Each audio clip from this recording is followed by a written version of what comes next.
Yo, what's going on, snipers, and welcome back to our Stanley Cup Finals Rematch series. So I apologize that I haven't made one of these since January. It's just been because over the last 3 months I've been working really hard with schoolwork and stuff like that in my second semester. So I didn't really have time to make 40 plus players for both teams. But now that my school year ended officially, like at the end of April pretty much, I do have time to make a lot more of these during the summer, so you guys should see one of these at least maybe once a month or once every couple weeks, if I get time to actually play video games and whatnot. So as I said in last episode, even though you guys might not have seen it because last episode, which was the Sens and the Ducks, I think, was all the way back in January, we are going to be doing the 1991 Stanley Cup Finals between the Pittsburgh Penguins and the Minnesota North Stars in this. So Pittsburgh at this point in time still had no Stanley Cups, but they had a huge Hall of Fame presence as well. The North Stars were kind of an interesting story, like a Cinderella story, because they technically should not have made it that far, but they almost had a chance to win the Stanley Cup. So I'll go more into depth with that in a second, but let's start off with the Pittsburgh Penguins. So the Pittsburgh Penguins finished the regular season with a 41-33-6 record, which was not the greatest, to be honest, because it's kind of like around 500, but it's still just like decent enough to get by. They were second best actually though in the entire league for goals for and 18th in the league for goals against. So their defense was kind of their weak point for the most part. Like, they did have players like Paul Coffey and Larry Murphy, but they also had people that nobody's really heard of, like say Paul Stanton and Ulf Samuelsson. Some people might know. There's a guy named, I think, Rick Tagliati or something. I'll get into them afterwards, but a lot of their defensive core you would not recognize probably, unless you're a hardcore Penguins fan. But anyways, the Pittsburgh Penguins actually took on the New Jersey Devils in the first round, and they managed to beat them in a 7-game series to get onto the second round, where they would take on the Washington Capitals just like they always do currently.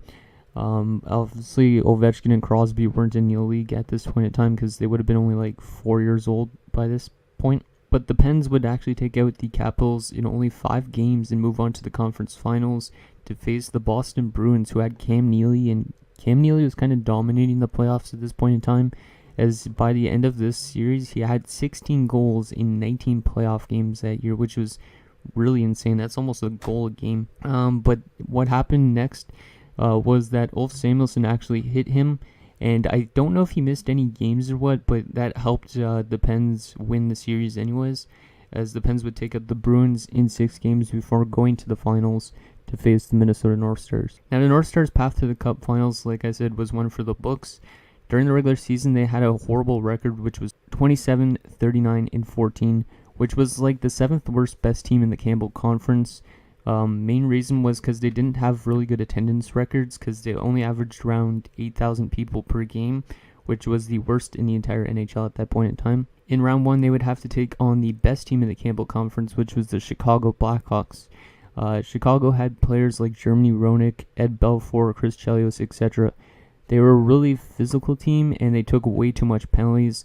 But luckily for the North Stars, their power play started clicking in that series a lot, and that helped them take out the top dog in only 6 games. Next round didn't come much easier, as they would face the St. Louis Blues in round number 2, who had the 86-goal man Brett Hull.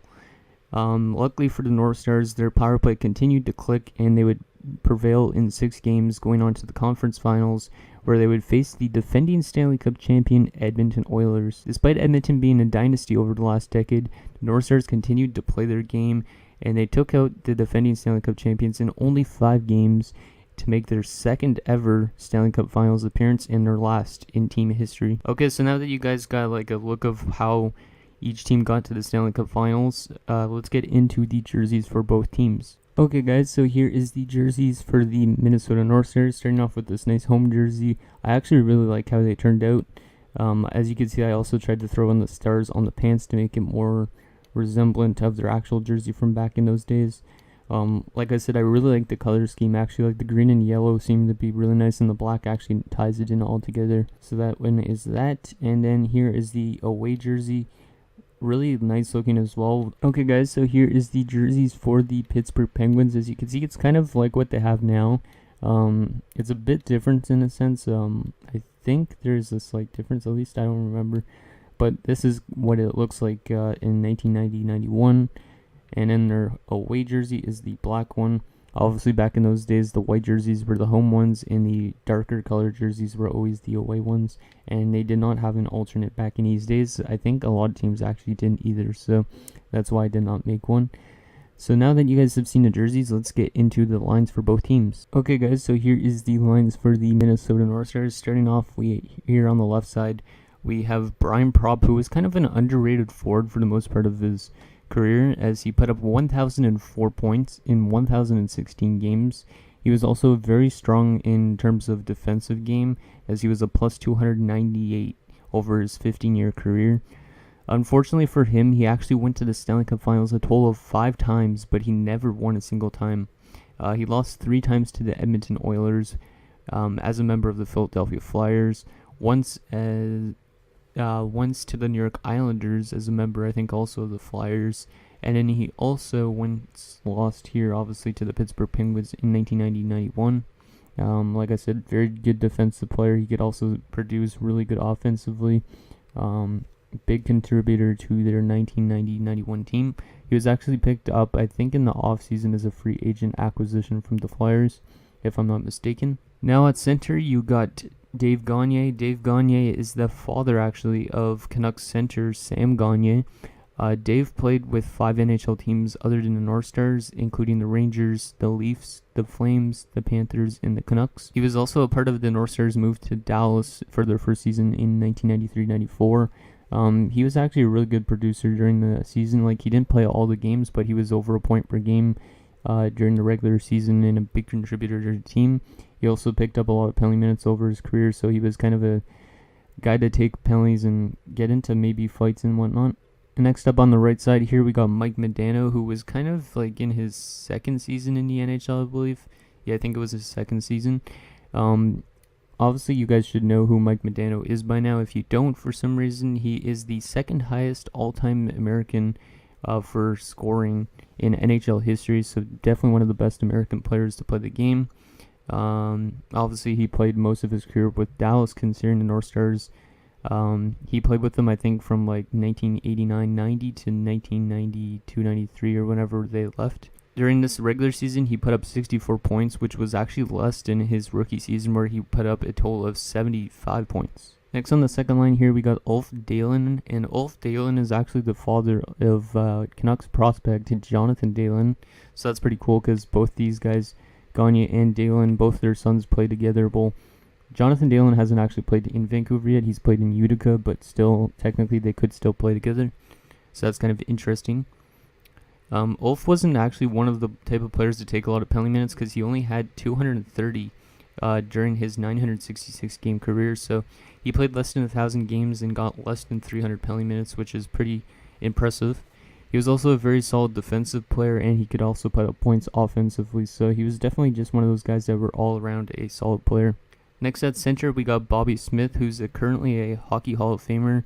He won 1 cup as a 1986 member of the Montreal Canadiens. He was acquired actually in the offseason for a 4th round pick in 1990. I put 1992. It wasn't in 1992. I think it was in 1990, 91, maybe. Yeah, it was probably in 1990, because I think he was here the entire season. So that was a bit of a mistake, but whatever. Anyways, he racked up 1,036 points in 1,077 games. So a very good, productive player. Then on the right side here, we got Brian Bellows, who is the dad of Kiefer Bellows, who is an Islanders prospect, if you guys don't know. Brian was actually a long-time member of the North Stars, as he played with the team from 1982-83 to 1991-92. He would go on to play with 4 more teams, including the Montreal Canadiens, where he won the Stanley Cup actually in 92-93. And then he also played with the Tampa Bay Lightning, the Mighty Ducks of Anaheim, and the Washington Capitals.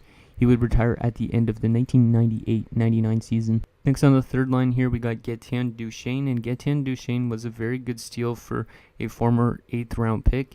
He had multiple 30-plus point seasons, and he would play his last NHL season in only 1994-95 as a member of the Florida Panthers.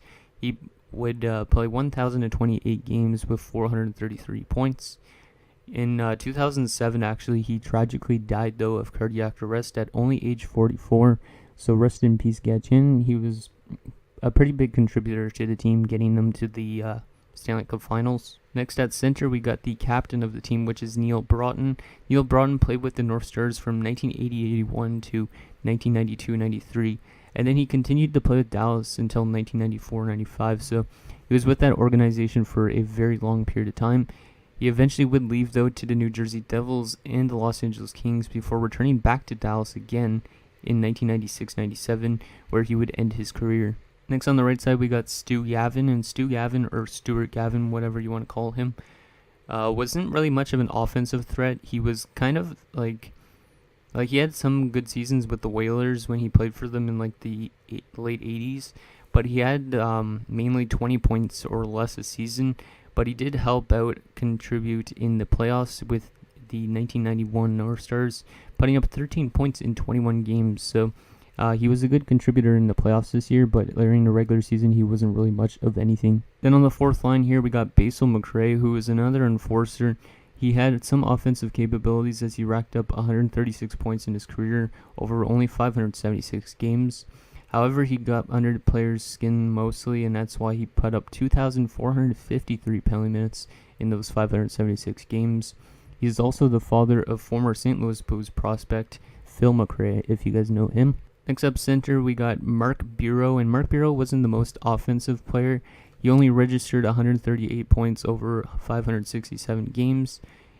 He only put up more than 20 points once in his 13 seasons in the NHL, so like I said, just not much of an offensive guy.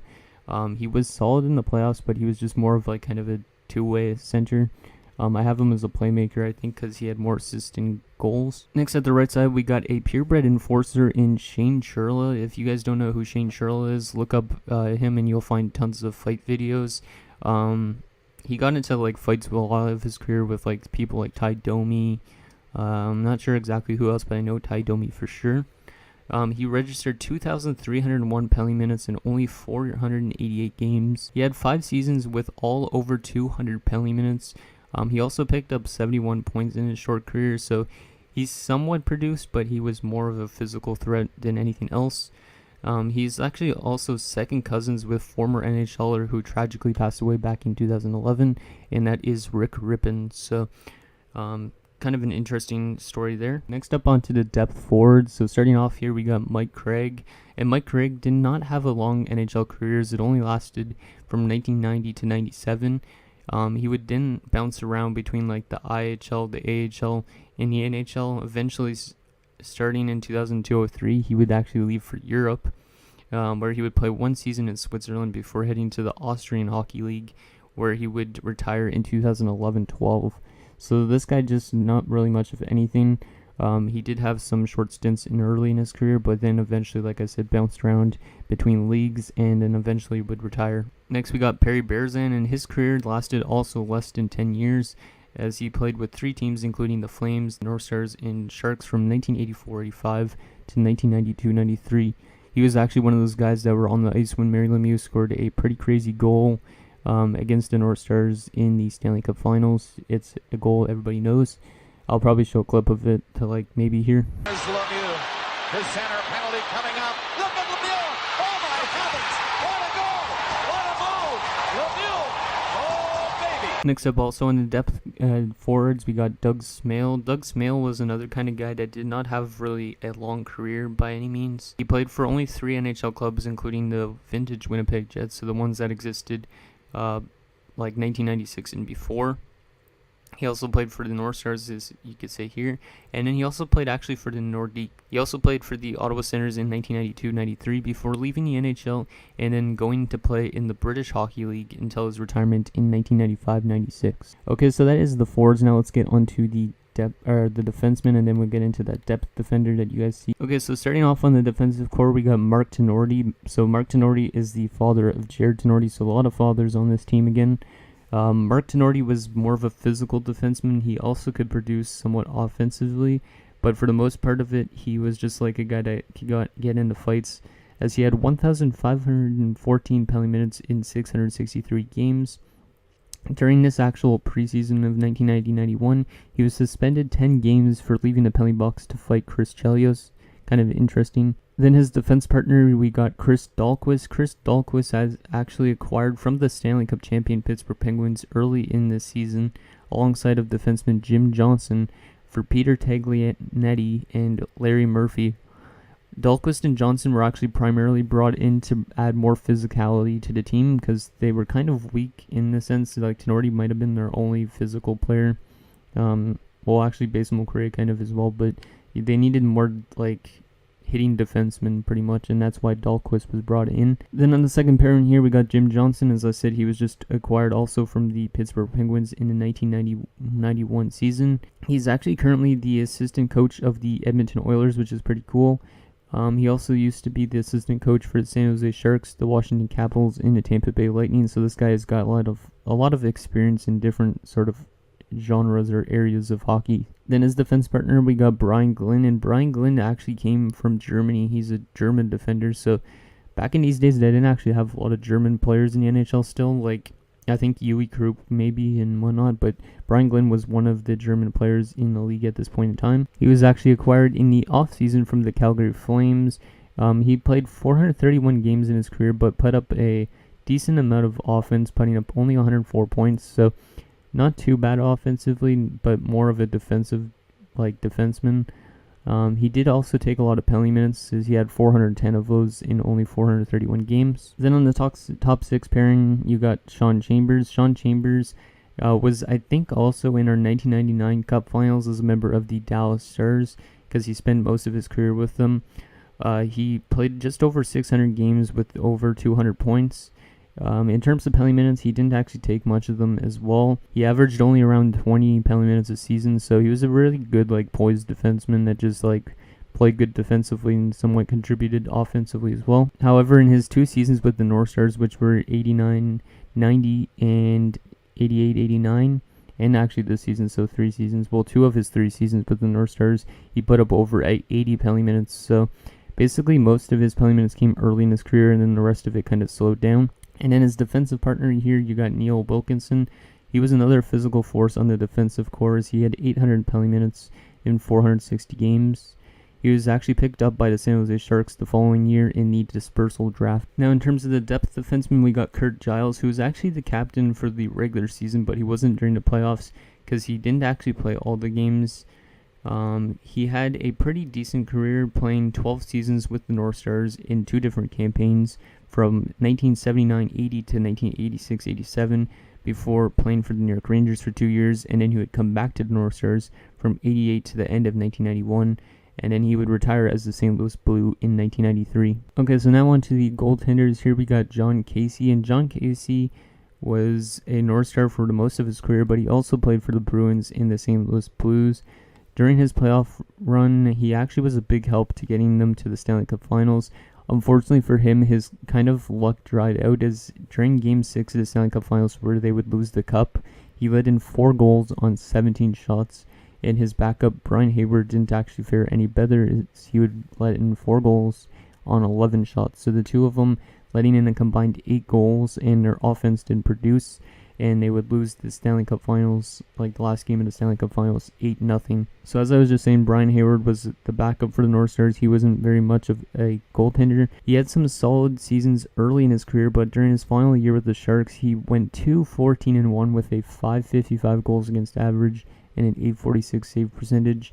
So he was just not very good of a goaltender late in his career. He is actually currently a color analyst for the Anaheim Ducks. So now that you guys have seen the North Stars, let's get into the Pittsburgh Penguins. Okay guys, so here is the lines for the 1990-91 Pittsburgh Penguins that won the Stanley Cup. So on the first line, I kind of had to guess actually with the lines, though. For the North Stars, I got actually somebody who was a North Stars fan to tell me the lines, but other than that, the Pittsburgh lines I kind of just guessed on. So on the first line here, we got Kevin Stevens, who was a very good power forward that could score. He was also a pretty physical player for the most part. Unfortunately for him, like after the 2 Stanley Cup wins in 1991 and 1992, he kind of fell off a bit, and he became like, he had a really bad drug addiction all the way up into 2016. So his numbers in the NHL kind of dropped considerably. There's actually a documentary of it on Sportsnet's YouTube channel if you guys want to check that out. I'll probably put a link in the description to it. It's a very good documentary. I highly recommend you guys watch it. Then at center here, we got Mario Lemieux, and obviously you guys know who Mario Lemieux is. He had the 8th most points all time in the NHL, but he did actually play under 1,000 games, which not a lot of people realize. Also, during the Stanley Cup Finals, he actually missed Game 3 with like back problems, because during the regular season, he missed a total of 50 games with back problems. So this was a pretty big year for Mario Lemieux, missing so many games, but the playoffs, he helped contribute to the team, putting up 44 points in 23 games to get them their first ever Stanley Cup in franchise history. Then on the right side here, we got Mark Recchi, who was also in our 2006 Carolina Hurricanes Stanley Cup winning team. He was also on the 2011 Bruins, who won the Stanley Cup before his retirement. So like I said, he won a total of 3 Stanley Cups before getting inducted into the Hockey Hall of Fame recently, like I think a couple months ago, to be honest. He was actually a very good offensive player for the Penguins during the season. He put up 113 points in only 78 games, so that was a big reason why they made the playoffs in the first place, is because Mark Recchi had a very good year. Next up on the left side, we got Phil Bourque, who's no relation to Ray. He actually had a pretty short career that lasted only under 500 games. His best production came when he played with the Pens, as he would put up 30 to 40 points a season on average, but he never really played a full season in the NHL, and his numbers kind of dropped off after he left Pittsburgh, as he would play with like the Rangers and the Senators before playing in the IHL and in Germany before retiring in 1999-2000. Then at center, we got another Hall of Famer in Ron Francis, and Ron Francis was 5th all-time in points, is currently 5th all-time in points, with 1,798 points over his career. He was a prolific playmaker for the most part, putting up 1,249 of his points on assists alone, and then he had like 500 and whatever goals. He was acquired alongside of Grant Jennings and Ulf Samuelsson from the Hartford Whalers in March of this season. Pens would only give up John Cullen, Jeff Parker, and Zarley Zalapski, so it was a pretty one-sided deal. But then again, John Cullen was a good player during the season too, so it helped out both teams in what they needed. This deal definitely helped, though, the Pens win both of their Stanley Cups in 1991 and 1992. Next up on the right side, we got Joe Mullen, who is currently the 44th best all-time scorer in terms of goals. He had 502 goals over 1,062 games. He was also a very disciplined player, as he only had 241 penalty minutes in 1,062 games. He won 3 cups over a 4-year span, once with the Calgary Flames in 1989, and then 2 with the Penguins in 91 and 92. Next up on the third line, we got Bob Erie, who is more of a physical player, but he could also somewhat produce. He had 1,005 penalty minutes and 382 points over a 895 game span. He also came close to winning a 3rd Stanley Cup in 1995 with the Detroit Red Wings, but fell short to the New Jersey Devils. Then at center, we got a legend pretty much in Brian Trottier, who was at the tail end of his career pretty much. He won 4 Stanley Cups with the New York Islanders during their dynasty run during the 80s. And then he would also win 2 Stanley Cups with the Pittsburgh Penguins for a total of 6 Stanley Cup rings, which is one of the most in NHL history. It's up there with players like Henri Richard and all those guys. He was a solid player in both ends of the ice. He could score, he could defend, he was physical. So he was just an all-around really good player to be on in the NHL, and definitely helped out a kind of a young Pittsburgh squad for the most part. Then on the right side, we got Jaromir Jagr, and you guys should know who Jaromir Jagr is. Before you say anything, I know he's an 86, but this is because it was his first year in the NHL. He was only 18 years of age, and he actually was under a point per game at this point in time, so he didn't actually start producing really good offensively till the playoffs of 1992. So if this was the year afterwards, I would have made him probably like a 90, but currently he's an 86, and he was actually playing on the 3rd line on this team, which is pretty crazy to believe that. But he is 2nd all-time in points and definitely a future Hall of Famer. Definitely a very good piece to the Penguins for so many years before, playing with like the Caps, the Rangers, all the teams that he's played with over the years. And on the 4th line here, we got Troy Loney, and Troy Loney was more of a physical player than offensive producer as well. He never put up more than 13 goals in a season, or 27 points even for that matter. So yeah, just not really much of an offensive threat. He spent most of his career as a Pittsburgh Penguin before he would play with the Mighty Ducks, the Rangers, and the Islanders, and he would retire in 1994-95. Then at center, we got Yuri Hrdina, who didn't have a long NHL career either. As he only actually played a total of 250 NHL games, putting up 130 points respectively. However, during his 6 NHL seasons, he actually won 3 Stanley Cups, including the one with the Calgary Flames that I was mentioning in 1989, and then both of them with the Pittsburgh Penguins. And on the right side here, we got Randy Gillihan, who's kind of more of a bottom 6 kind of player, not really anything special in terms of offense. He was actually born in Germany, but he grew up in Winnipeg. He had 115 points in 457 games. During this playoff run, he only played 16 of the 24 games, so he's kind of more of like a depth guy for the most part of his career. He did, though, play with 7 NHL teams, including the Hartford Whalers, the Winnipeg Jets, the Pittsburgh Penguins, the LA Kings, the New York Rangers, the Tampa Bay Lightning, and the Florida Panthers. Now, in terms of the only depth forward here, we got Scott Young, who is also in our 1996 Stanley Cup Finals as a member of the Colorado Avalanche. He was a decent player for most of his career, but his best season came in 2001, where he would put up 73 points in only 81 games, including 40 goals, which was a career best. During this finals, he actually only played 1 game, but he picked up 1 goal, 1 assist, so he definitely helped out when he needed to. He was acquired from Hartford for Rob Brown in 1990. Now onto the defensive core, which has 2 Hall of Famers, as you can see already. Larry Murphy is the first of the 2. He was acquired, like I said, from the Minnesota North Stars at the start of the season. Well, actually, I don't remember if it was the start of the season, but he was acquired from the North Stars anyways. He put up 1,217 points in 1,615 career games, which is 5th best time for all-time defensemen. He played 20 years in the NHL from 1980-81 to 2000-2001. He played for 6 teams, including the Kings, the Capitals, the North Stars, the Penguins, the Leafs, and the Red Wings. He's also a 4-time Stanley Cup champion. He won 2 with Pittsburgh and 2 with the Red Wings. Next up, we got Paul Coffey, who is yet another Hall of Famer, as you guys should know. He is like Larry Murphy in a sense because they both have a lot of points in the NHL. Paul Coffey is actually 2nd all-time in defensive points, as he had a total of 1,531 points in 1,409 games. He also won a total of 4 Stanley Cups as well, 3 of them with the Oilers and 1 with the Penguins. He didn't actually win the cup with the Penguins the following year to this because he was traded to the Los Angeles Kings. He also came close to winning a 5th one with the Detroit Red Wings in 1995, but did not get it done as they lost to the New Jersey Devils in 4 games. Next up, we got Ulf Samuelsson, who is the father of current AHL players Henrik Samuelsson and Philip Samuelsson. Both of them, I think, I forget where they both play. I know Henrik Samuelsson was a prospect of the Arizona Coyotes, and Philip was a prospect of the Carolina Hurricanes, but I don't know if they're doing anything really in terms of NHL. Ulf was mainly known for his questionable hit, though, that he did on Cam Neely during the conference finals, as I was saying back in the introduction. Over his entire career, he was more of a physical and tough defenseman than offensive defenseman. His main upside was definitely his physicality, as he had 2,453 penalty minutes in 1,080 games, which is almost the most penalty minutes in NHL history. He's like up there in like, I think top 20 or top 10 or something. Then on his defensive partner, we got Gordie Roberts, who is another kind of physical defenseman. He actually had a pretty long career that started in 1975-76 in the WHA, which was obviously, if you guys don't know, the league that was like almost like the NHL to an extent, was the World Hockey Association. I don't know exactly much about it, but yeah, that existed back in the 70s. He ended his career in 1995-96 in the IHL. He has played for the North Stars actually too, from 1980-81 to 1987-88, so he played for both these teams too.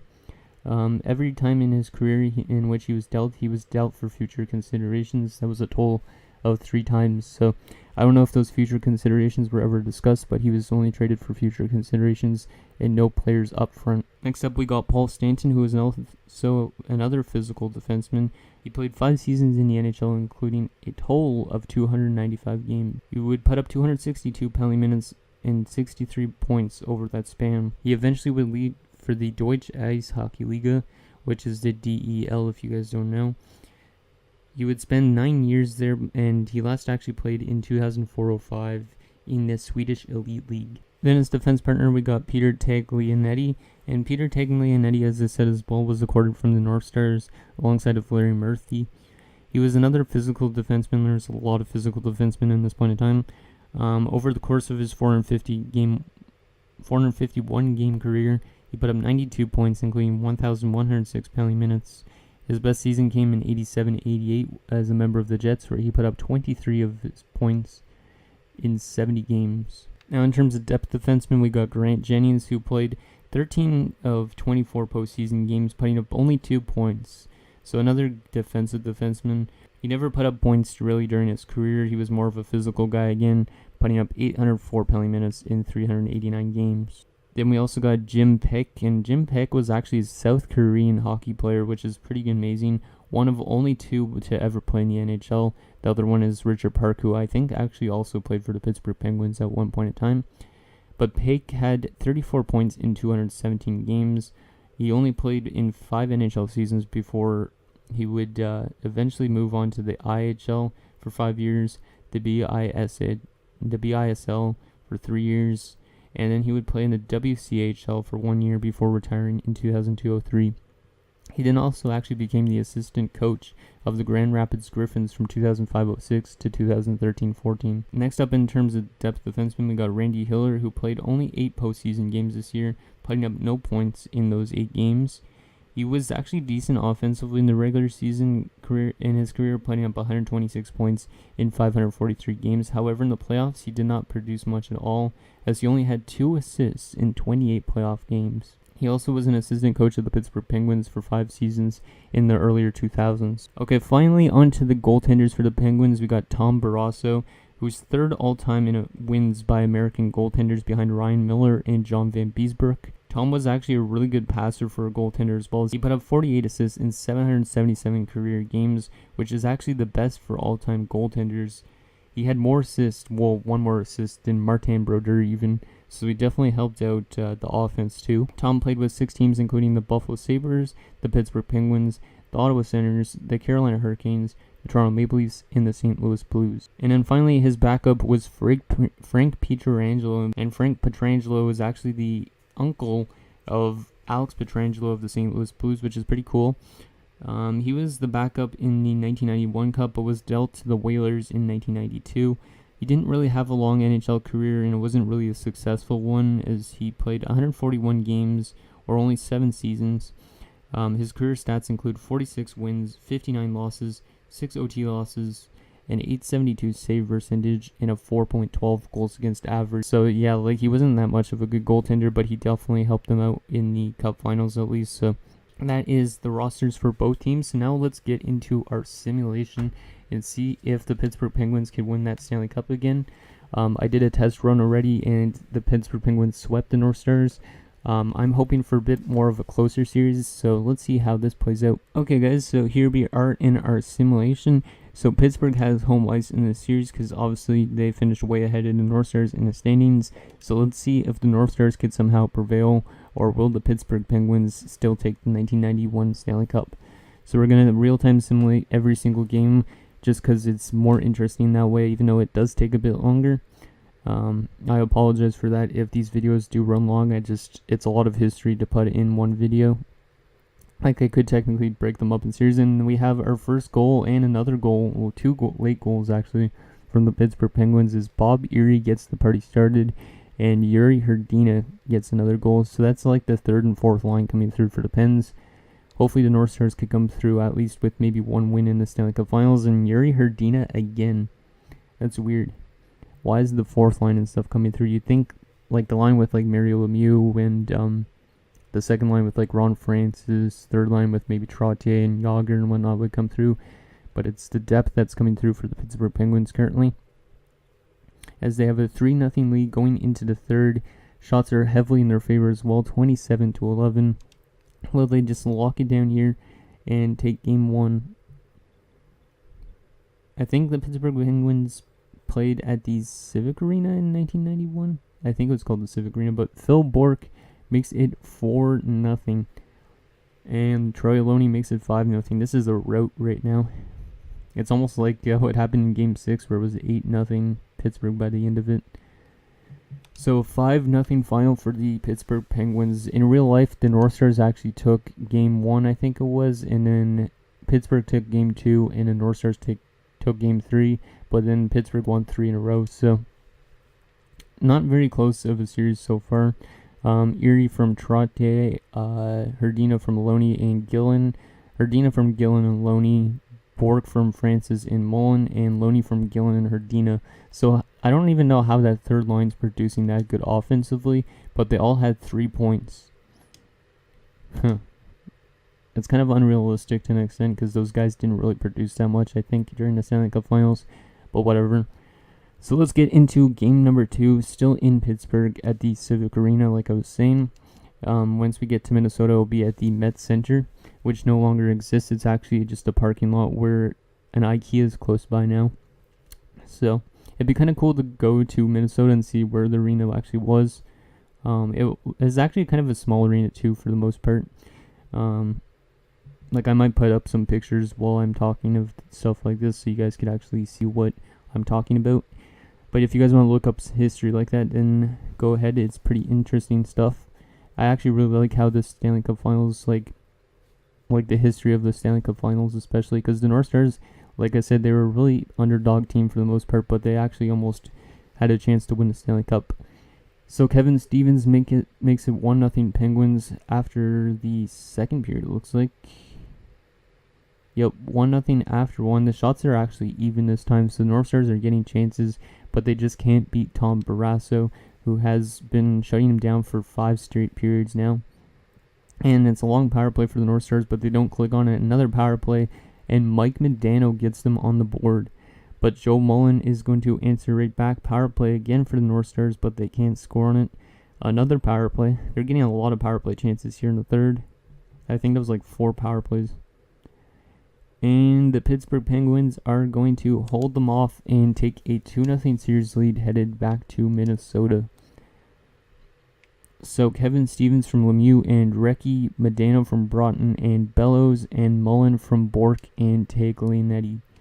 So once again, somehow, like, it's not the first line that's really producing much offense for the Penguins right now.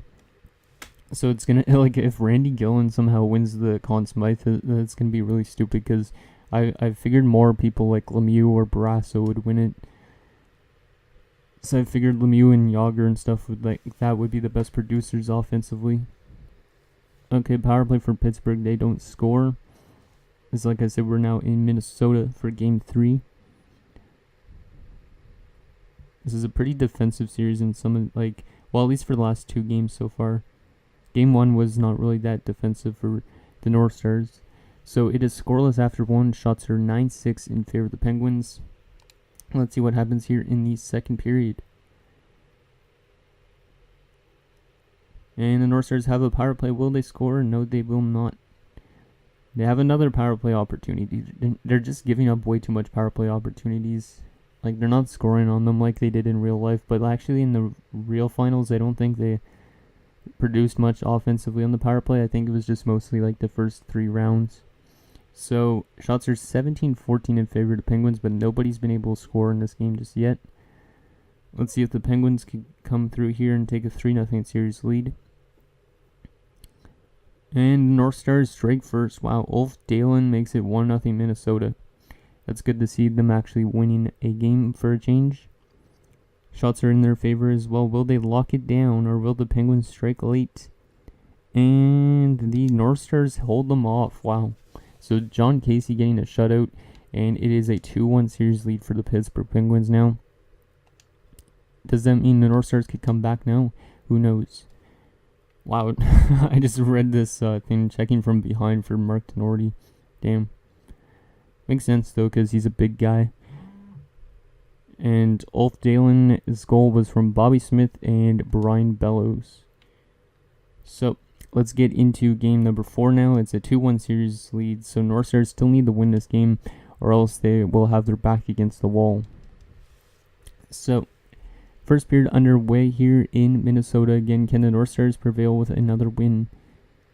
And Yuri Herdina again. What is with that line producing, and the Pittsburgh Penguins take the lead, but Stu Gavin answers back, and we have a tie game here in the first period.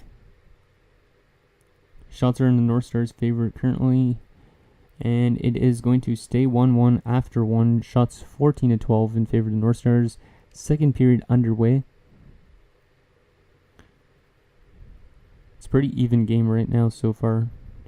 Power play for the North Stars, and they will not score again. That power play has been struggling badly.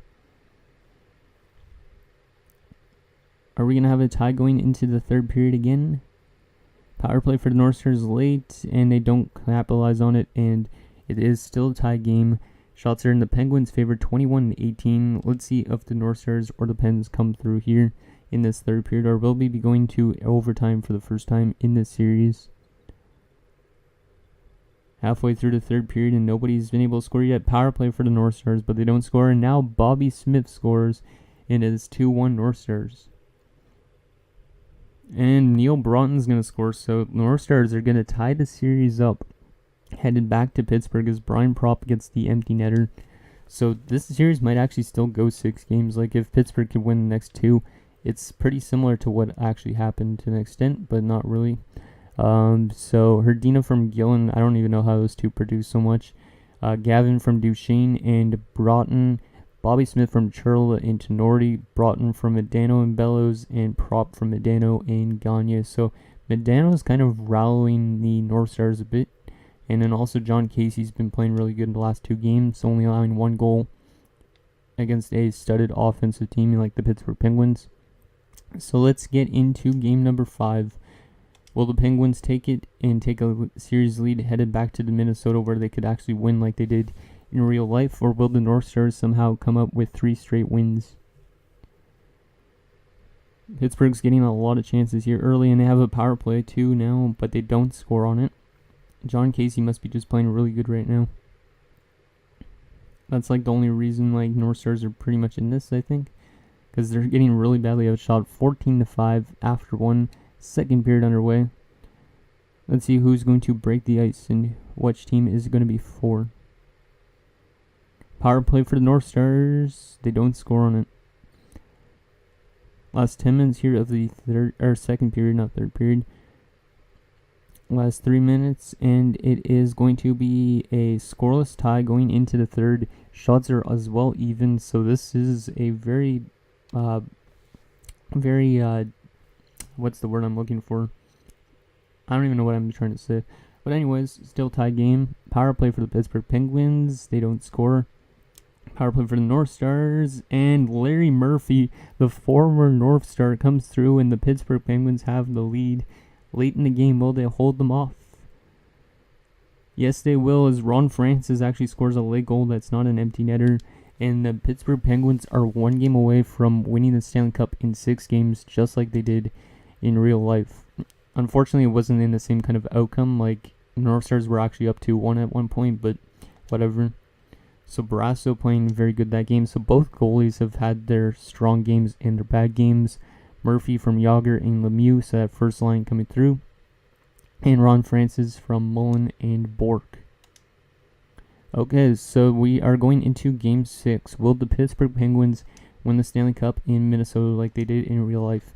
If they do have a chance to win it, we will intervene and watch the third period, or well, not third period, like the last little bit of the game, like the last minute or whatever, like the celebration and whatnot. Ron Francis opens the scoring for the Pittsburgh Penguins. Is this going to be a rout like it was in real life? Power play for the Penguins, and a short-handed goal from Shane Churla. That is unrealistic as shit. Shane Churla, I don't think, had really any goals in the Stanley Cup Finals. And Pittsburgh's going to take the lead, and again, it's the former North Star Larry Murphy biting them in the ass. I feel like that trade was good for both teams, but Larry Murphy, like, he's technically like an elite defenseman. Like, giving up a player like that was a bit risky. Like, I guess he might not have been as good in Minnesota, but still.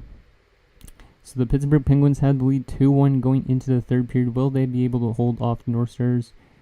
I will put it at 4 times simulation when we get into the last 10 minutes, and then we will watch like the last couple minutes of the game. I'll probably, I might just talk over it like I did last time. There's a goal from Ulf Samuelsson, makes it 3-1. It looks like Pittsburgh is going to do what they did in real life and win in 6 games. We'll intervene when there's like a minute or so left.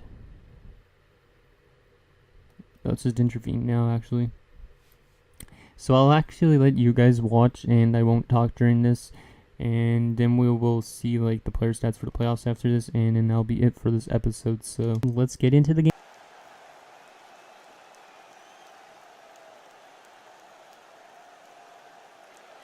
And they've won that draw. The defense was in the way. Loose puck. Picks it up back there. can't get a shot on. Oh, great cut. Up the wing, making some headway. One team is going to be short from this. Let's see what the call is. The Penguins are given a hooking minor. The referees are looking for this. Anytime you stop skating and reach with your stick and pull on the opponent, you're going to the penalty box. The power play is all about adjustments. They need to find a way to get more people and pucks to the net. I sure agree, Eddie. We're expecting that to happen here. Let's see if it does. And this one is feathered back away by Coffey. What a dream realized for so many of these athletes and all their fans. Your name goes on it, the Stanley Cup.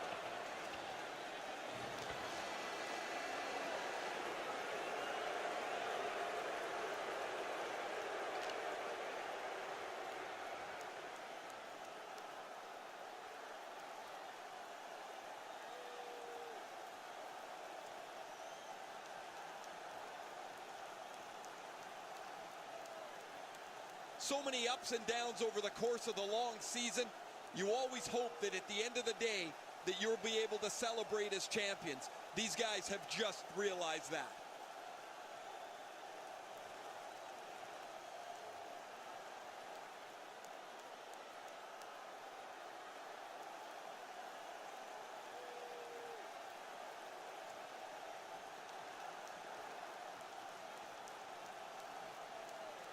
The teams are exhausted as they line up for one of the oldest traditions in our sport, the handshake at the end of the series.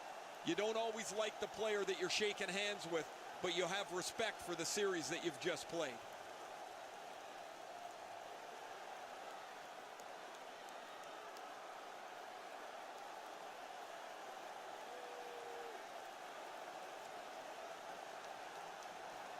The man-chosen playoff MVP gets the Conn Smythe Trophy. Boy, is this ever well-deserved. This is a tremendous award that probably means more in the coming days than it does now. You don't dream of winning the Conn Smythe. You dream of the Stanley Cup.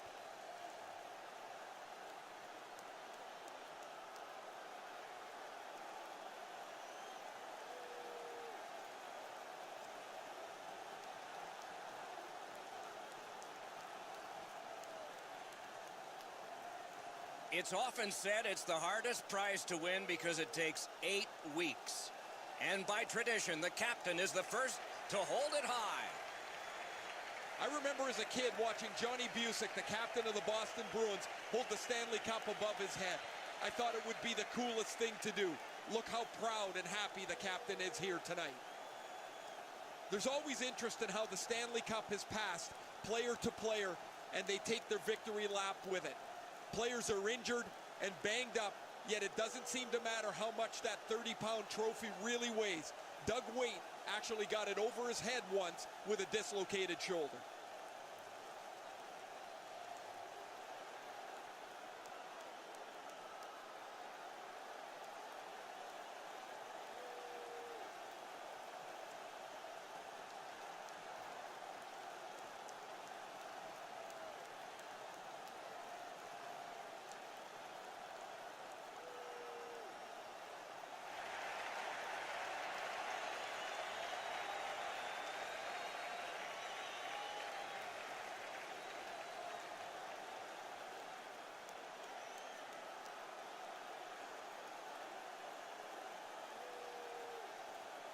You play that hard and that long. You get your names on a trophy, rings on your fingers, and one last photograph, evidence of it all. So there you guys have it. The Pittsburgh Penguins have won the 1991 Stanley Cup playoffs. They beat out the North Stars in 6 games just like they did in real life. Tom Barrasso took home the Conn Smythe in this, but in real life it was Mary Lemieux. Obviously, it would have been more accurate if we actually would have had all the teams from 1991, but whatever. Okay, so now let's just take a look at who got what done for player stats through the playoffs for both teams, and then that'll be it for this episode. And then I'll let you guys vote for what you want to do for next episode. Like, write down below what you want to see for the next episode. I was debating doing the Detroit Red Wings and the New Jersey Devils from 1995, but you guys could suggest what you want to see below, and I am open to doing any Stanley Cup Finals in history, pretty much. So, player stats, let's see who led.